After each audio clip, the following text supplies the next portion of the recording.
say like in my late teens, early 20s was when I felt a little bit more pride being a San Franciscan, born and raised, and that I felt proud to take up my space here.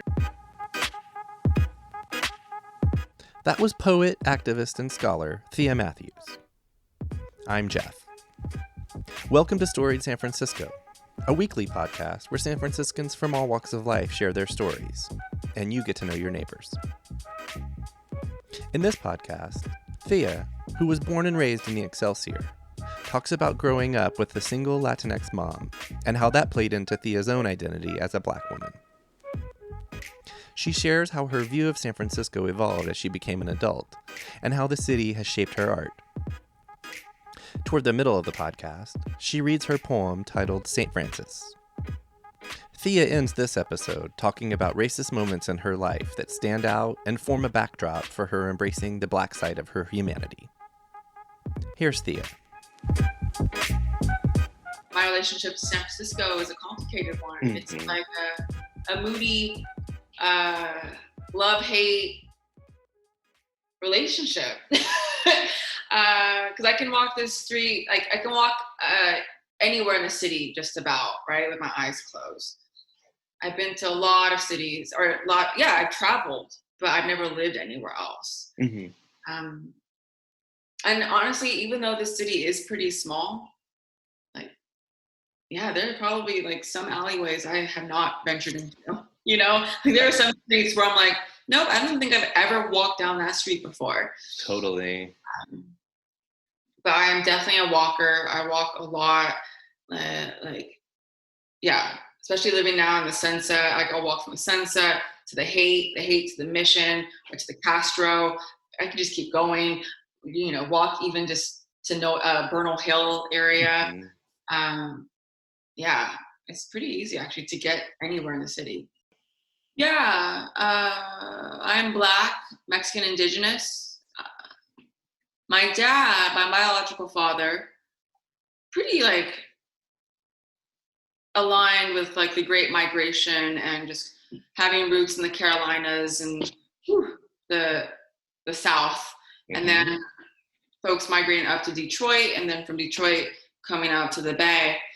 But I grew up without my father. I grew up in a single mother household. And so definitely strong shout out to the single moms and to the mothers hustling, trying to make, what's right, what's okay for children, and being born, being raised in the city by a single mother. Right. So can't really speak too much on my dad's side, I mean, my mom is light-skinned Mexican. She doesn't pass for white, but similar features, of mm-hmm. paler skin. To an extent, my grandmother's mestizo, where there's Portuguese, Indigenous, and some Spanish, right? Mestizo. And then grandfather from my mom's side, my maternal side, is definitely much more Indigenous in the land and soil. Mm-hmm. And I wish I knew more, I mean, there's photos where you're like, damn, like native. Right. But a lot of, due to colonialism and erasure and ethnic cleansing, right? And then years and years of internalized racism and hatred, it's so much remains a mystery. And it takes a lot of work, to know more. And I wish I knew more.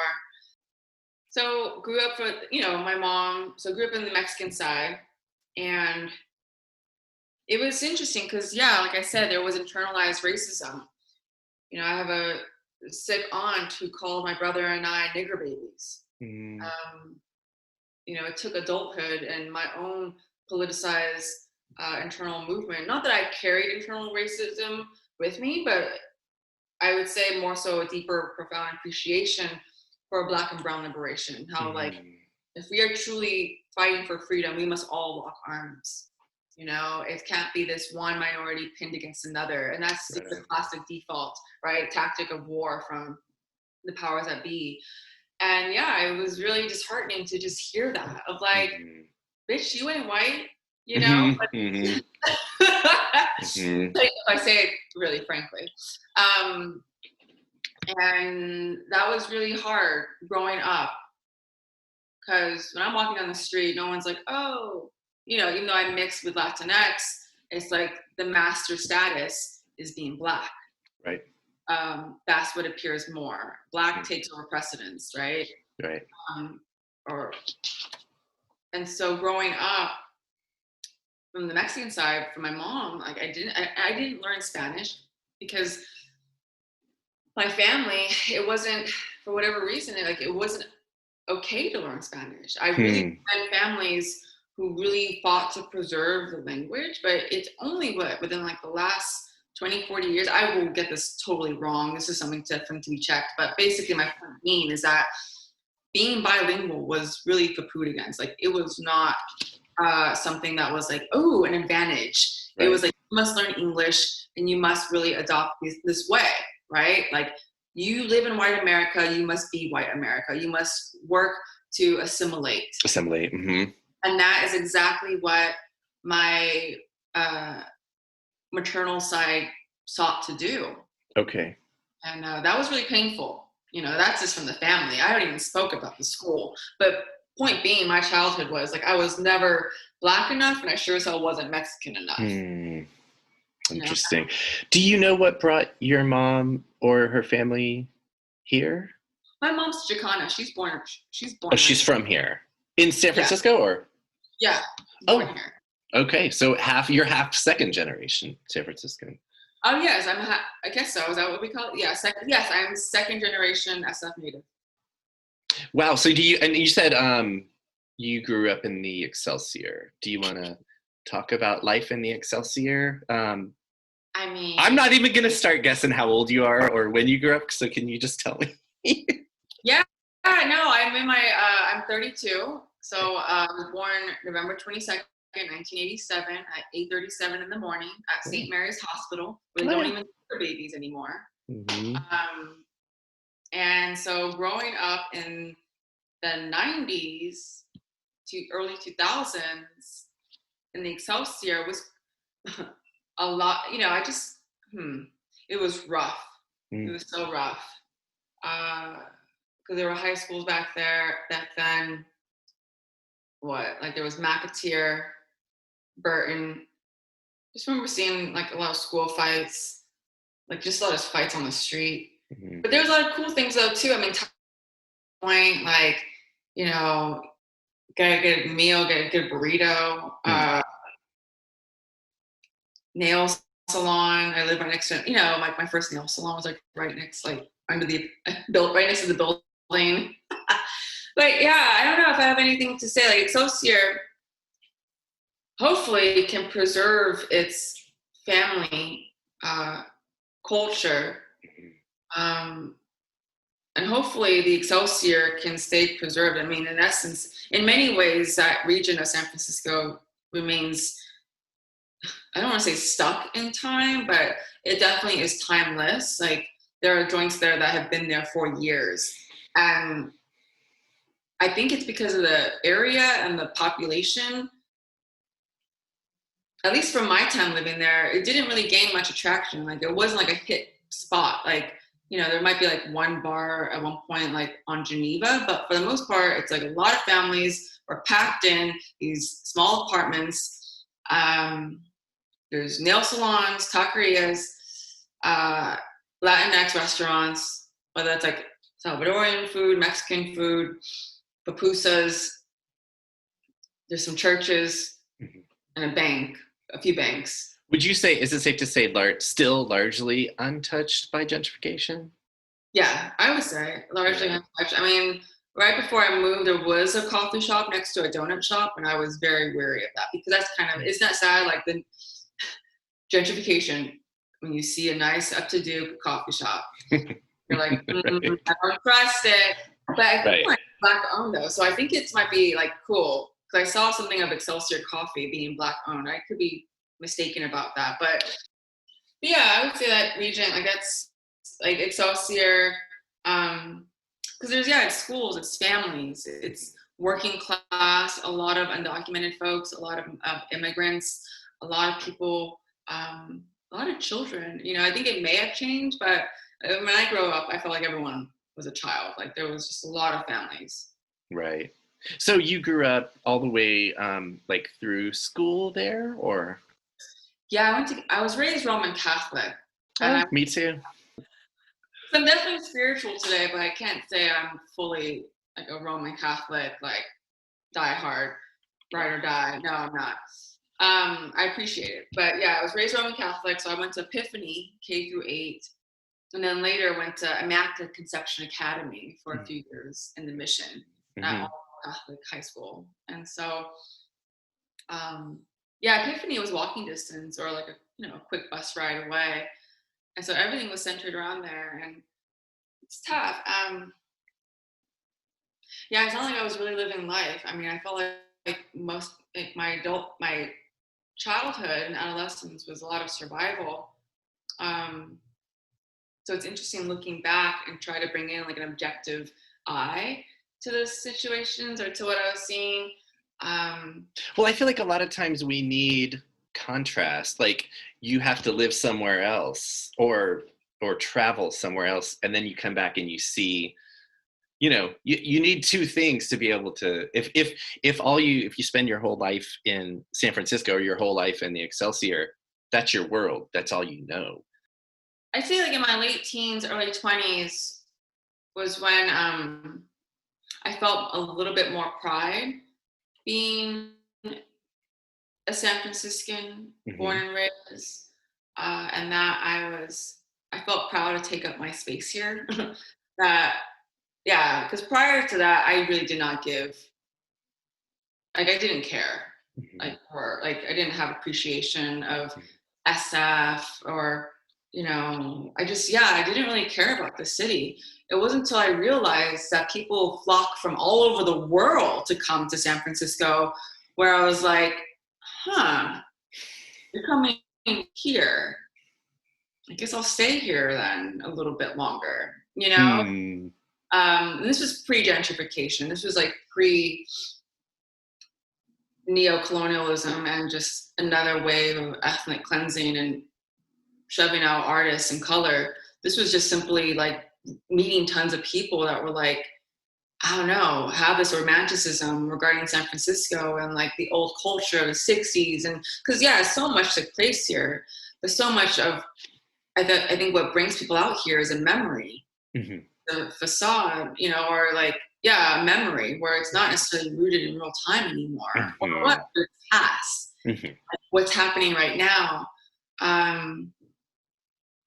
Because, San Francisco has been liberal, has been open, but when you're bringing in a lot of conservatives in here, there's now a strong, it's more than a streak, like definitely San Francisco is kind of somewhat becoming conservative. I mean, we're still progressive, quote unquote, but when you have like the owner, or what is it? I actually really want to look this up because it's like just disgusting. I was just looking at like Donald Trump's largest donors. One of them is the principal owner of the San Francisco Giants, Charles B. Johnson. Charles Johnson. Yeah, that's when I learned that is when I stopped going to Giants games. The second collection of poems that I'm working on really is a great homage to San Francisco. A lot of it takes this look at like the crises of addiction, homelessness, houselessness, gentrification, the impact that it has on communities of color, on Black people, people just surviving, like poor people, I wrote this poem. I do want to share it. Absolutely. So it's titled St. Francis, right? Because what's the name of the city? San Francisco. So St. Francis, right? This is kind of going back to our Catholic school days. Was this amazing human being, right? Who really embodied the essence of altruism and service and really power to the people, like anti-capitalistic, right? So how do we have this mega capitalistic metropolitan that is so fucking money hungry, it's not even funny, be named after a city or a saint, be named after a saint that is anti that is like the complete opposite, that gave up all of his riches to be poor, right? Gave up all of his privilege to be among the animals. And serve others. And so it's just interesting. So I wrote this poem titled St. Francis, where it's like, St. Francis sold out, abandoned his years of feeding the people, tending to the poor. St. Francis sold out, he wanted more, more, more, new money, more new cafes, more new palm trees, more new condos, more families displaced, more overdoses, more encampments, more, more, more. St. Francis sold out, bought out, gave out, stripped the land, stole and renovated homes, only to place for sale signs for the incoming upper class. St. Francis is a con, a thief, a liar. St. Francis don't give two shits about you. All he wants is new money, driving tech, startups, be a shiny new car for someone who ignores the blight on their block while whining about the president and human rights issues at least 4 states away. Yeah, the politics and just even my observations on this city that I love so much, that truly, I love seeing my peregrine falcons and my red-tailed hawks. I love seeing listening to the sparrows and finches. I don't necessarily like pigeons, though. I think they're just fine. Oh my God, can we bond? I have an irrational hatred of pigeons. No. If you don't mind, can we go back to, so just kind of moving through your life history, when we were talking about your like schooling and living and growing up in the Excelsior, would you say part of what led you to start seeing what the city was or what the neighborhood was a function of getting older, getting wiser, what have you? Yeah, interesting. I guess so. Yes, growing up, I think I don't know about becoming wiser. I think it's more so like reaching the age to indulge more. Right. Play and have fun in Devil's Playground, sort of in the city. I guess I'm just thinking getting wiser was a bad choice of words. What I meant is, you get older and your eyes open to different things. Yeah. I mean, it was more so what I had access to. Like as a kid, I just felt like a caged bird, really, just from the experiences of what I was having as a child. I was raised in, I had a lot of trauma, and school bullying and child abuse. And so, yeah, it was first decade and a half of my life was just survival and live with my eyes down. And as my eyes slowly raised, again, it was kind of somewhat more so of what was I engaging in and looking at the world in a different lens, so to speak. But, things definitely look better with a drink in hand. That made things so, I should be quite honest, for some time. And so that's when I was I could reconcile, I live in San Francisco and would have fun and start the debauchery and the escapades and, coming to on front lawns in North Beach. And I was this is amazing. Mm-hmm. So I would not call that wiser. I call it reckless. When I became, living and learning. Yes.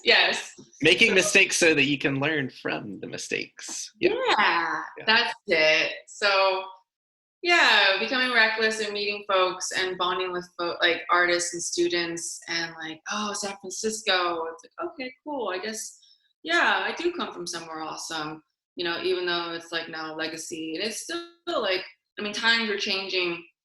But yeah, and growing up too, like I said, I never really felt like I was Black enough. I grew up listening to R&B and doo-wop, which was awesome. My mom loves Motown, and so that was huge as a child. And then I ventured and found punk rock and rock and roll and sex, drugs, rock and roll, and that whole type of persona and identity. And in San Francisco, you know, it's not like the East Coast where, like, you know, Black punks always existed, or you would find sprinkles of them there. Like, I literally just felt like it added on more of this like sense of alienation. Yeah, like, we're like, who is this chick wearing spikes and going to Hot Topic? Woo, throwback. And so, yeah, that was really hard, you know, of like, what does it mean to be Black? It wasn't going to be based on the music I listened to. It wasn't going to be based on how I spoke, right? Because I wasn't like fluent, you know, I wasn't speaking a certain way. I speak like this, or, you know, it wasn't like the hair, like natural. But for years, I wasn't, you know. For years, I abided by this Eurocentric aesthetic of beauty that I had to like, took some time to like deconstruct. And so anyway, like, kind of in this weird in between stage, yeah, it's like kind of, I'm trying to think of like, when did I know I was Black? I knew I was Black again when that memory, like, or being told of what my aunt said regarding my mother and I, that reminded me. I knew I was Black and that Black people were treated differently when my grandfather would not let my brother's dad inside his house, and my brother's dad is Black. That I always will remember. Wow. I remember, because I had a few Black dolls as a child, but having a white doll and like noticing older white women were staring at me, and I asked my grandmother why, and she's like, well, you're carrying a white doll, you know, like, I don't know. I was like, all right, you know, and so this like hyper focus, but other than that, like, I was the sprinkles of like few Black people, you know, in school, just the sprinkles. When would you say in your life, because it sounds like all those examples you just cited were negative, when would you say you started associating your Blackness with something positive and something you could carry and you know, draw strength from? My mid-20s, if not my mid to late 20s. And was that tied to any certain experience in your life? You mentioned that you went to Berkeley, right? Yeah, and also, like, I know those were negative experiences, but I guess in terms of like being like proud to be Black, definitely came in my adulthood. Came when I decided to go back to school. Honestly, when in my pursuit of a higher education was when, and then coupled with getting politicized, that were definitely turning points of like really owning my beauty, owning my Blackness, and really coming to terms with like how Black is so beautiful and Black is dangerous, but yet Black is hella powerful. That was Thea Matthews. Join us tomorrow for part 2, when Thea will talk more about her poetry and activism, especially in relation to the current uprising for social and racial justice. Music for Storied San Francisco is by Otis McDonald. Photography is by Michelle Kilfeather. The show is hosted and produced by me, Jeff Hunt. Our website is storiedsf.com, where you can browse the more than 100 episodes we've done over the last 3 years. Please follow us on Twitter and Instagram, and subscribe to the show wherever you listen to podcasts. If you see an option to rate and review what we do, we'd really appreciate it.